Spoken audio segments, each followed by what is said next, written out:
বউ খাওয়াচ্ছে, খাও। এবারে জামাই ষষ্ঠীটা পড়েছিল শনিবারে। তো শনিবার দিন যেহেতু আমরা নিরামিষ খাই, তো মাছ মাংস কোনোটাই রান্না করা হয়নি। আর রবিবার দিন আমার হাজব্যান্ড বাড়িতে ছিল না, তাই রবিবার দিনও তেমন কিছু রান্নাবান্না করা হয়নি। তো যেহেতু জামাই ষষ্ঠীতে কিছুই রান্না করা হয়নি, যতই বলুক মনটা তো একটু খারাপ হয়। তো এই কারণে আমি ভাবলাম যে শনিবার রবিবার রান্না করা হয়নি তো কি হয়েছে, সোমবার দিন আমি একটুখানি ওকে রান্না করে খাওয়াবো। তো যেই কথা সেই কাজ। তো দেখো আমি এখানে মাটন রান্না করে নিয়েছি। আর কি কি রান্না করেছি তো তোমাদের সবটাই দেখিয়ে দিচ্ছি।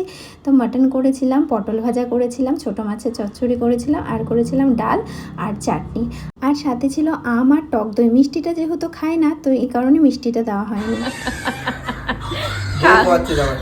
বউ খাওয়াচ্ছে, খাও।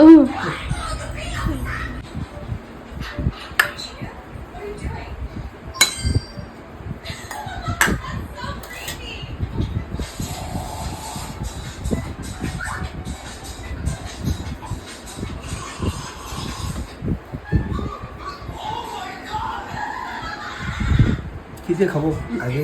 ডাল চচ্চড়ি, ডাল না কী দিয়ে খাবে বুঝে পাচ্ছে না, তাই আমি বলে দিলাম ডাল চচ্চড়ি আর পটল ভাজা দিয়ে খাও। তো সেটা দিয়েই প্রথমে খাচ্ছে। যদিও বা বেশি কিছু রান্না করিনি, অল্প কিছুই রান্না করেছি, তাও কিন্তু আমার হাজব্যান্ড অনেক খুশি হয়েছে।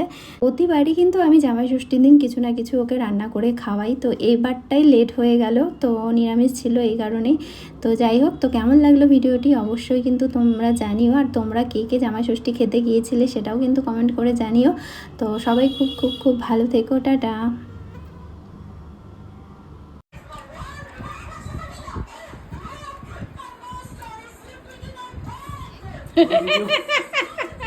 বাহ